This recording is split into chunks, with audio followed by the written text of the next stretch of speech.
At 8:48 on September 11th, 2001, CNN was doing a story about Nokia.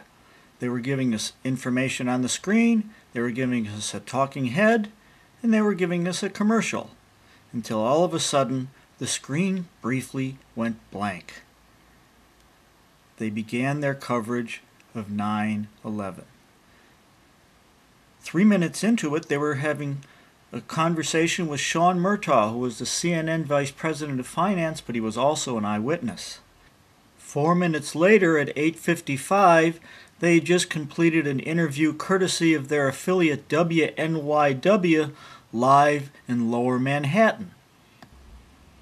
4 minutes later, they're interviewing Gene Uhrman, another eyewitness, when the scene changes quickly.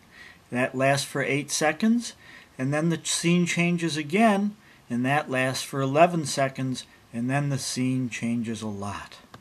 At 9:01, CNN Live is breaking into Live Chopper 7 so that they can listen to live on the phone Winston Mitchell, who's an eyewitness. 28 seconds later, we discover that this interview was courtesy of another CNN affiliate, WABC. 24 seconds later, we're reminded once again that this is live up in the upper left-hand corner. Now let's listen in on the interview ourselves. But I'd say the hold is, let me just get a better look right now. Okay, go ahead. I'd say the hold takes about, looks about 6, 7 floors were taken out. And there's more explosions right now. Hold on, people are running. Wait, hold on just a moment. We got an explosion inside. This was the view on the screen right at the end of that conversation. This view stayed on the screen for about 12 seconds, and then the view changed dramatically. Did you just see what you saw? The bottom of the CNN screen may have looked vaguely familiar to the people at the time because they had the Dow, the NASDAQ, and the S&P on the bottom. But have you ever seen CNN or any other broadcast view the futures on the screen? That's all that appears throughout the entire CNN broadcast that we're watching. I don't know how much farther it goes, but only the futures are displayed. This view of the Twin Towers shows on the screen for 12 seconds until we break into our interview with their affiliate, WABC.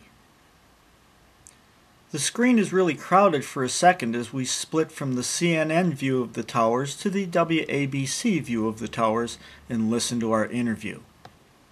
CNN was very lucky to tune into this interview 63 seconds before the second plane hit the tower. And Winston was even luckier to get a better view 9 seconds before the plane crashed. As we slow the action down to half speed, we can see a familiar scene and we can look for our split second.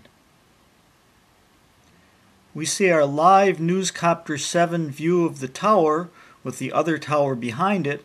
We see the plane coming in from the right and moving to the left. What happens in the next split second? If you said the plane is going to go behind the building, there's going to be a complete change of scene, that the live Newscopter 7 is going to disappear, the scene is going to change again, then it's going to come back with some lines and some black, and the logo is going to appear and then disappear, and it's going to go totally black, and then we're going to come back with the scene that we saw a split second ago, but not before we see a black line. This black line looks too much like the black line in the recent ABC video that we had on 9/11 to ignore, especially with the vertical black line that's even darker, and especially when we realize what was actually in those black scenes that we just left. The scene changes rapidly in a split second and we're back live, although the copter live is gone. It's quite a coincidence that there should be such a violent change of scene and back again just as the plane goes into the building and just before the big red ball shows up. But it was the split second that really tells it all. The screen went black in what seemed to be a split second, but I was able to find 5 distinct images within that split second, and this is the one that's the most interesting. You can see the ABC-7 logo on the lower right. You can see the shade of the Copter 7 on the upper left, and you see courtesy WABC. And you see some white at the top. And originally I thought what this was a little bit of a new screen that was coming on early, because the other 2 sets that I had that don't seem to show up in the video, I think there's something wrong with the compression, actually align up with the bottom parts of the new vision of the towers, so that those are the shiniest part that you see in the next second. But as I looked at this view, I realized that the towers have vertical lines and this has horizontal lines. And then I looked at the shape, and then I looked what it was on top of. And it was actually on top of the towers. It wasn't a random spot, it was exactly on top of the towers, and as I looked at the shape even more, I realized what the shape was. I captured the same split second on 2 different browsers. Firefox is on the left, and Safari is on the right.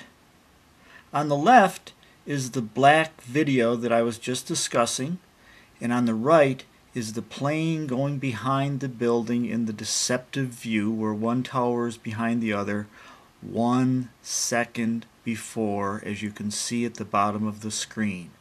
Now compare the view of that white at the top, and what do you compare it to on the right hand side?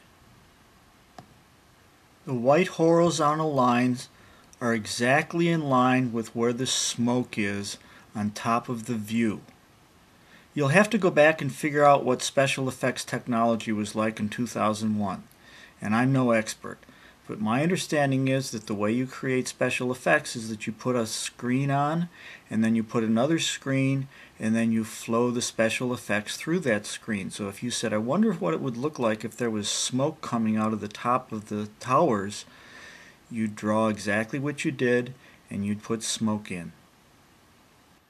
I was able to capture these 2 shots on another video of the same 9/11 events, and as you can see from the white lines in the video, that the white lines correspond with the shiniest part of the vision that's going to show up in the next screen. So these seem to be all part of another overlay process. This is what makes the black line vision so interesting, that I was able to capture on both browsers. It's got a horizontal black line and then a much darker black line that's vertical, and what seems to be another white dark black line at the top. This looks like an overlay of different scales on the same view. That's why the really bright white part at the bottom is what corresponded to what I captured in the blacks, and the other shows up in the next view.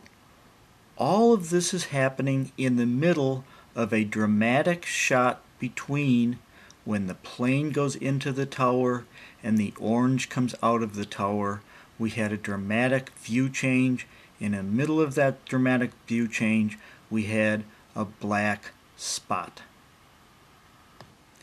Did I forget to mention that this was live?